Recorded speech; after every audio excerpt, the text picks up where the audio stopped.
What's up, YouTube? This is Losh. And Loaf. And we're here to bring you our third installment of our Losh and Loaf series. Today we're going to talk about music. And your corn. You won't live that down. Or I won't live that down. Biscuit. Yeah.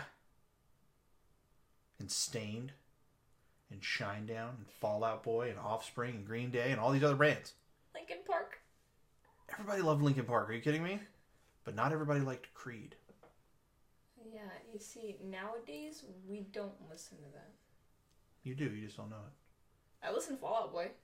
As you should. Not Everybody should. Biscuit. Funny. Fall Out Boy. And I've got my Pit Boy shirt on. Ha ha.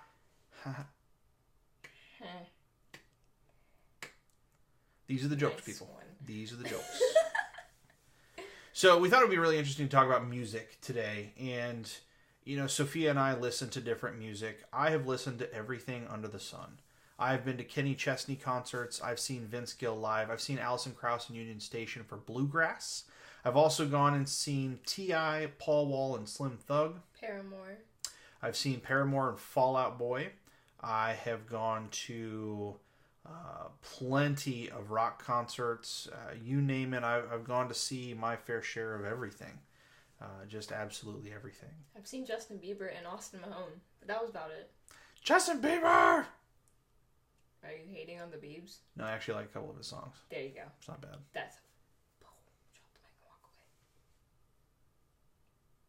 So Justin Bieber, we'll start there. You know, I think it's really funny when Sophia and I talk about music, and you know, I'm not gonna lie, I've listened to rap forever. All kinds of different rap. All kinds. Everything from Notorious B.I.G. to Tupac. We really talk about the godfathers of rap, if you will. And I've branched out from there a lot. But what I've found is that lately, this mumble rap garbage is exactly that. It's garbage. Mumble rap. If I can't understand what you're saying... Okay, Designer might do that, but not every rapper is like that. Future's like that. Drake is like that. Drake is not like that. Drake, you can hear what he's saying. No. If you listen to 8 Drake songs back to back, what's funny is... Back. That's his song. See what he did there? Yeah, so did they. Yeah, that happened just now. Yeah. The point is that Drake's song, I don't care which one you listen to, his last 8 releases all follow the same cadence. The same cadence. You could play them back to back to back to back to back to back and still hear the same song. But this whole mumble rap thing, I don't understand what it is. I mean, T.I. was like that. When T.I. first came out, you could at least understand what he was saying, but he still kind of had that mumble rap thing going. Right. It's just become so prevalent now that you can't understand what in the hell people are saying. Yeah, like, there are some songs that I listen to that are like that. Little Uzi Vert, for example, his first couple of songs, you couldn't really understand what he was saying, but there's like maybe 1 or 2 songs you can understand, but he says yeah after every line he says. Yeah. I went to 7-Eleven, yeah. I bought a sweet tea, yeah. I got some gas, yeah. Scratch off ticket, yeah.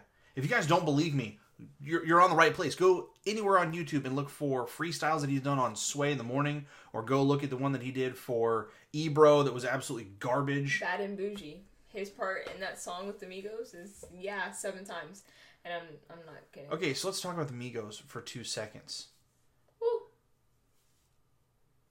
I think you just summed up everything I was going to say. That was perfect. That was absolutely perfect. Let's talk a little bit. So again, step-parent, step-daughter. Okay, let's talk about the relationship for 2 seconds. First of all, half of the rap songs that are out today are so vulgar and so sexist, demeaning towards women. But the thing is that really hasn't changed too drastically. If you guys remember Uncle Luke from back when... I'm dating myself. I don't care. But if you remember Uncle Luke and some of the rap that came out in like the late 90s, mid 90s, early 2000s, you know, some of it hasn't changed. Some of the artists just frankly haven't changed. Lil Wayne, prime example. Hasn't changed. It hasn't changed a bit. You know, there was a Kanye West line. I don't remember what in the world song it is, but he basically just said, "I'm back to rhyming about money, cars, and rims again," you know, or something to that effect. And it's the same kind of thing. I don't care what rap song you listen to, Mm-hmm. who it's from. You're going to have references about drugs, Yep. women, money, cars. Or jail, too. Jail time.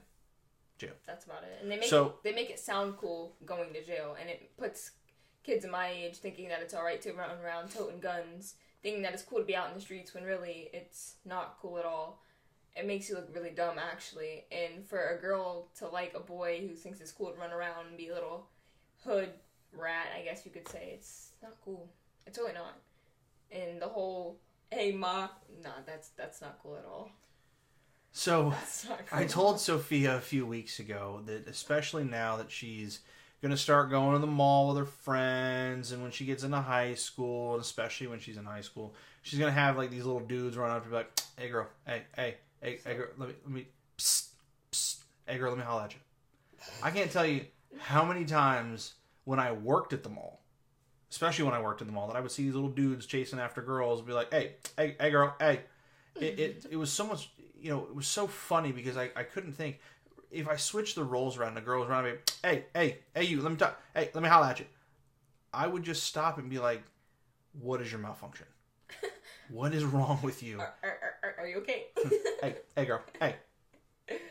Yeah, stuff like that, it's so funny. But when you think about music today, I'm just going to say music today, it's so heavily commercialized. Mm-hmm. There used to be people who made music for music, and now everything is so commercialized. I saw this thing on Facebook one time, and it's funny because it made me think about what we were going to talk about today, where it was the lyrics to Single Ladies versus the lyrics to Bohemian Rhapsody.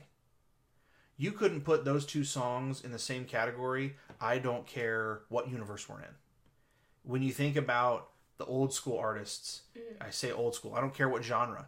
When you talk about Queen, especially Metallica, bands that actually had a social message and people who stood up for things. Rage Against the Machine, as weird as they were and as weird as they still are, prime example. Right. But today, when you talk about rappers and things like that, I watched a YouTube video about last year's XXL freshman group. Yeah, Kodak Black, 21 Savage.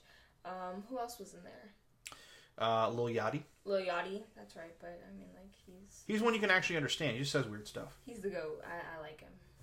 The GOAT. The GOAT. Lil Boat. The GOAT. Lil Yachty. Do you know what the GOAT stands for? The greatest of all time. So I want you to think about this for 2 seconds. Oh my gosh! I mean, see, you just opened that up, that whole conversation up. When you think about the greatest rapper of all time, how do you determine that? Do you go purely on album sales? No, I think of more of... See, when you think of greatest of all time rappers, everybody's like Tupac and Biggie. They automatically say those two. Not all the time. I hear that a lot. So that's you hear weird stuff. People say Tupac and Biggie because of what the climate was like in rap at the time. Or NWA. And I'm not taking...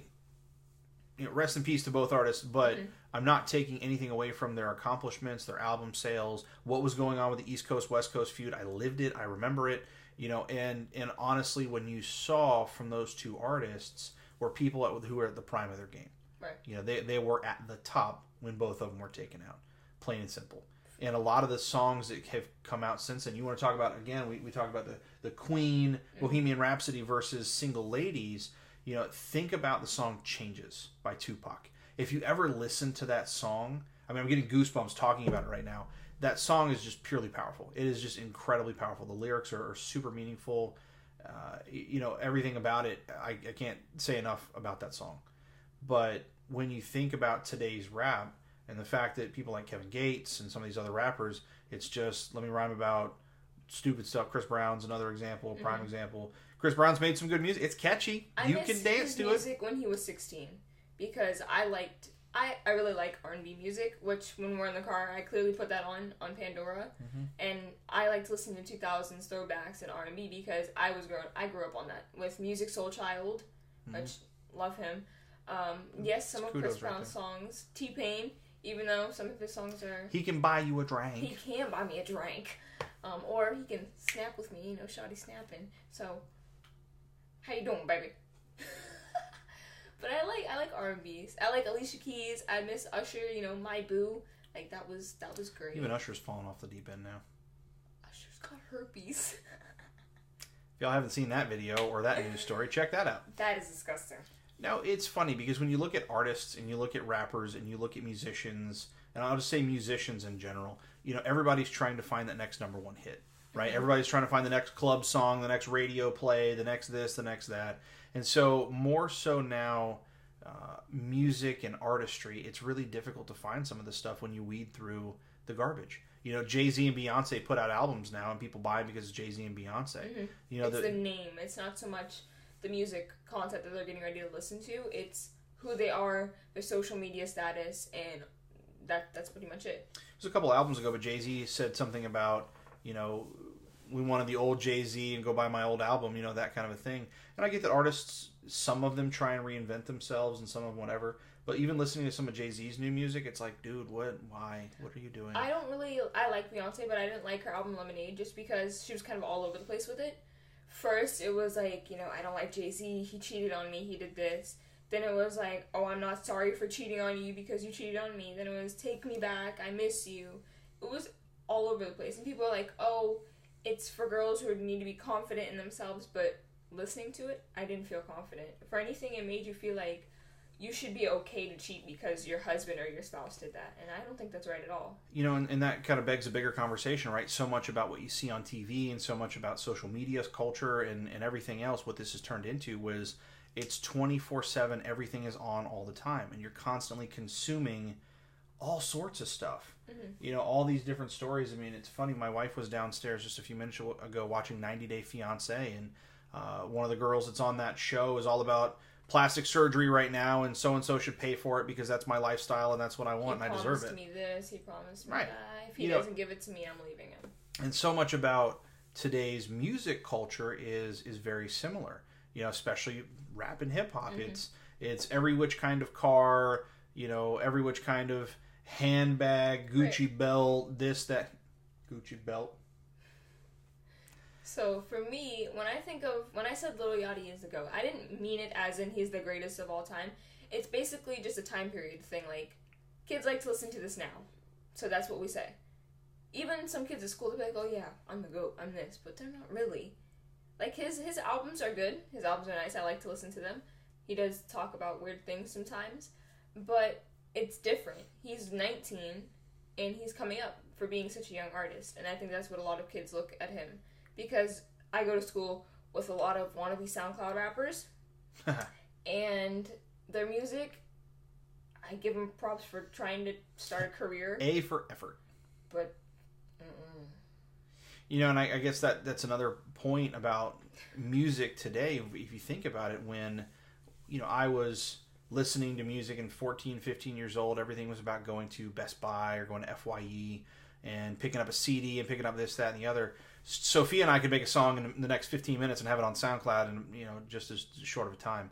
Yep. So that's just how today's culture absorbs music, and that's what's going on with the difference in new millennial and old millennial. I have no business making songs. Even with music today, kids my age, we don't like to listen to, you know, what you guys used to listen to. We like to listen to dance songs. So for AO and TO, for example, their song Rolex. It has nothing to do with a Rolex. It literally is just rolly, rolly, rolly. That's all they say. Which is slang for Rolex? Yes, it's slang for Rolex, but they're not talking about it in the song. They're saying rolly as in the dance.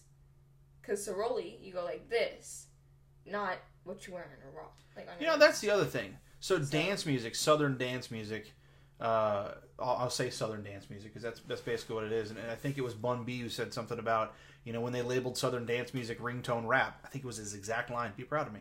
But, you know, that's what some of this has turned into, where every song has a dance. And it's funny because when you think about that, if you go back to the 70s, and you even before that, when certain songs had a dance and you would do, you know, one particular move, or you would have, you know, I'm not just talking about like the twist and that kind of stuff, but now it seems like every single song that's come out, there's some kind of dance that's to it. And it started with Soulja Boy and Superman and whatever that was. That's Soulja Boy. I remember doing that in VPK, doing the actual dance. But that's what's so funny about it. When you talk about dance music, if your song gets played in the club, people want to buy it because that's where they go to dance and they hear it and so on and so forth, and that's where it becomes popular. You know, Vic and Getting Silly and you know, Chicken Noodle Soup. I'm dating myself, but then she comes home and says there's, you know, this dance and there's that dance and you do this and you dab and you swing and you hit the folks, because that just sounds violent. There's plenty of times where I've been in the car with my mom and I'm like, hey mom, let me see your phone. I put on a song just to kind of laugh, and she goes, you know, what am I listening to? And I'm like, this is what we listen to, this is what we dance to. And there's actually a song that's trending right now, and it's called Magnolia by Playboi Carti. He just had a concert here a couple days ago. But his first line, it's a dance song, and there's something called a Millie Rock. Do you know what a Millie Rock is? I'm going to go with a diamond that costs $1 million. Millie Rock is like this. It's a dance. And yeah. Looks like you're swatting a fly. He says, in New York, I'm Millie Rock. Hiding in my sock. So I'm going to assume that's a drug reference? Well, a rock hiding in your sock. Yeah, but then he says, first of all, kudos to Dr. Seuss. What is re-rock? I don't know what re-rock is. He says he hides re-rock. He said he used to sell re-rock. Okay, while I am not versed in drug culture, I believe... You think it's rock cocaine or crack cocaine? Yeah, I think it is. We're going to look that up. Sweet. We're going to check that. We're going to research whatever in the world she just said. Re-rock? Re-rock. He said he used to sell re-rock. And then it's running from the cops, shooting at these ops. And it says, yo, Pierre, you want to come out here? And he goes, whoa, shooting at these ops because I run they block? Don't ask. Who's Pierre? What? When did he come into play? Random French guy in a rap song. I love it. Yo, I love Pierre. it. I don't know. So it just, you know, it's really funny when you think about it from my perspective, and I have to imagine this is what my parents thought of when they heard me listening to Metallica or when they heard me listening to whomever, and they just thought, oh my God, what are you doing? You know, especially Korn and Limp Bizkit. Some of their songs are a little scary. They're a little yelly. But the material is a little dark and deeper, and especially, and I'll use Stained as the example. Some of their songs are pretty crazy, and while I never got into really super hard metal kind of music, Avenged Sevenfold I think is the worst I went with it. But when you think about their source material and the fact that, especially with Korn, a lot of their songs were about abuse and alcoholism, and especially with Metallica, same situation. Mm-hmm. Those people are battling demons. But on the flip side, when you talk about rap and hip hop, some of these people are talking about the vices that bring about the demons. Think about Kodak Black, for example. A lot of kids like Kodak Black because of his social media status and his music, I guess. He put out one song at first, and I was in 7th grade when it came out, and it was called No Flocking. Literally makes no sense at all. Like Waka Flocka? I can't even remember the first line. Waka Flocka goes hard in the paint. I go hard in the paint. You're right about that. But Kodak Black, he has like the signature pose that all these kids do, like in their pictures. You go like this, and you like show your grills. It's like every kid kind of does that in their picture. How many kids do you know have grills? No, you don't actually. Actually, when we went to registration for high school, there was a girl there that had full mouth of gold teeth. She might have been 15 years old. On her phone the whole time. Didn't listen to anything anybody was saying. Principals, teachers, deans, go here, go here, go here, check out your classes, nothing. Mouth full of gold teeth. And her mom was sitting right there next to her. Same situation. But it's just I wouldn't even know where to find that. And then he does like the little buns in his head. And yeah. His music doesn't really make sense, but it's catchy. Like, he made this song, so was Barbie Girl. But that doesn't mean that song ever should have been made. And I'm blue, dabo dee dabo die. Just because something's catchy doesn't necessarily mean it's good for this world. You're right, but, AKA Kodak Black. You gotta do it. Do you have something in your teeth? No. Yeah, I got grills. I'll go grab some tinfoil and put it in. Actually, if you watch some of our other videos about guys who run around going, and drive their little pretend race cars, we had people in high school who used to try and do that with gum foil wrappers or whatever. We used to do that. And they thought they were serious. It wasn't a joke. They were like, and trying to Paul Wall it on people, and it just was really funny. See, there's Paul Wall for you. The originator. Let me see your grills. No, don't. Okay, you can't talk about grills unless you know about Paul Wall. Let's just establish that. So, we've gone a little longer on this video than we had actually intended to, which is kind of funny, but this is just how our conversations naturally develop. This is what life is like here in our house, and talking about music and sports and high school and nerdy things and whatever else. So we hope you guys have enjoyed it. We're going to keep these videos as brief as we possibly can and talk about fun stuff, interesting things. If there's a topic you want us to cover, please, in the comments, let us know if you like what we are talking about, and if you don't like it, let us know that too. I guess we'll read it. But thank you for checking it out. I don't know what the hell that was. She was twitching. You all right over there? I'm doing good. On that note, subscribe. Thanks for tuning in, guys. We will talk to you soon.